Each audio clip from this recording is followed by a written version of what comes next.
ஏற்கனவே நம்ம மல்லி வெண்பாவ தொலைச்சிட்டோம் அப்படின்னு சொல்லி அவ்வளோ மன வருத்தத்தில் இருக்கிறாங்க. இதில் விஜயுமே சரியாக பேசுறதில்ல, முகம் கொடுத்து கூட பார்க்குறதில்ல. அவங்க கிட்ட வந்தாங்க அப்படின்னு சொன்னாலே எரிஞ்சு எரிஞ்சு விழுந்துட்டு இருக்கிறாங்க. இந்த சமயத்தில் தேவையில்லாத நேரத்தில் கரெக்டாக வந்து நம்ம கதிரேசன் ஆஜராகிடுறாங்க. இதற்குமே இந்த ராஜி தான் காரணம். இங்கே நடக்கிற ஒவ்வொரு விஷயத்தையுமே கதிரேசன் கிட்ட சொல்லிட்டாங்க அப்படிங்கிறதால என் பேத்தி இன்னும் ஒரு நாளில் வீட்டுக்கு வரல அப்படின்னு சொன்னால் மல்லி மேலே கம்ப்ளைண்ட் கொடுப்பேன் அப்படிங்கிற மாதிரி தான் அவங்க ரொம்பவே ஸ்ட்ரிக்டாக சொல்லிட்டு போயிடுறாங்க. இப்போ காலையிலேயே கால் பண்ணிடுறாங்க. விஜய் கிட்ட என்னாச்சு அப்படின்னு சொல்லி கேட்குறப்ப நாங்கள் வீட்டில் தான் இருக்கோம், போலீஸ் தேடிட்டு இருக்கிறாங்க அப்படிங்கிற மாதிரி சொல்கிறாங்க.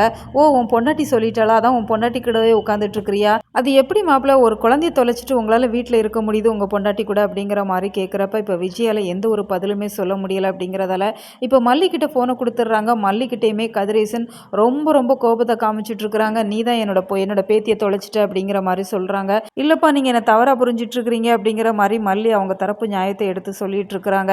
நீ என்ன அப்பான்னு சொல்கிறத முதல்ல நிறுத்து அப்படிங்கிற மாதிரி கதிரேசன் சொல்கிறாங்க. என் பேத்தி இல்லை அப்படின்னு சொன்னால் உன் புருஷன் கூட சந்தோஷமாக வாழலாம், ரெண்டாவது குழந்தை பெற்றுக்கலான்னு ஆசைப்படுறியா அப்படிங்கிற மாதிரி சொல்லிட்டு இருக்கிறாங்க.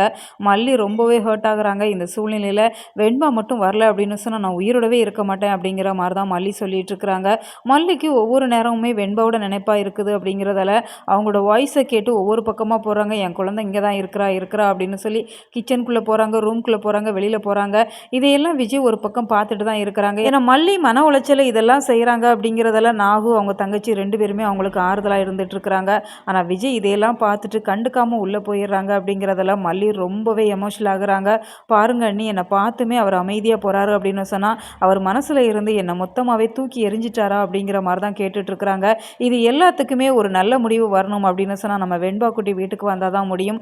வெண்பாவுமே அங்கே ரொம்பவே கஷ்டப்பட்டுட்டு இருக்கிறாங்க. அந்த கடத்திய லேடியுமே இப்போ வெண்பா கிட்ட நல்ல விதமாக நடந்துக்கிறாங்க. அப்படிங்கிறதால வெண்பா என்ன முயற்சி எடுக்க போகிறாங்க, போலீஸ் சீக்கிரம் மீட்கணும். உங்களோட கருத்துக்களை மறக்காமல் கமெண்ட் பாக்ஸில் சொல்லுங்கள். மேலும் இது போன்ற வீடியோக்களுக்கு நம்ம சேனலை சப்ஸ்கிரைப் பண்ணுங்கள்.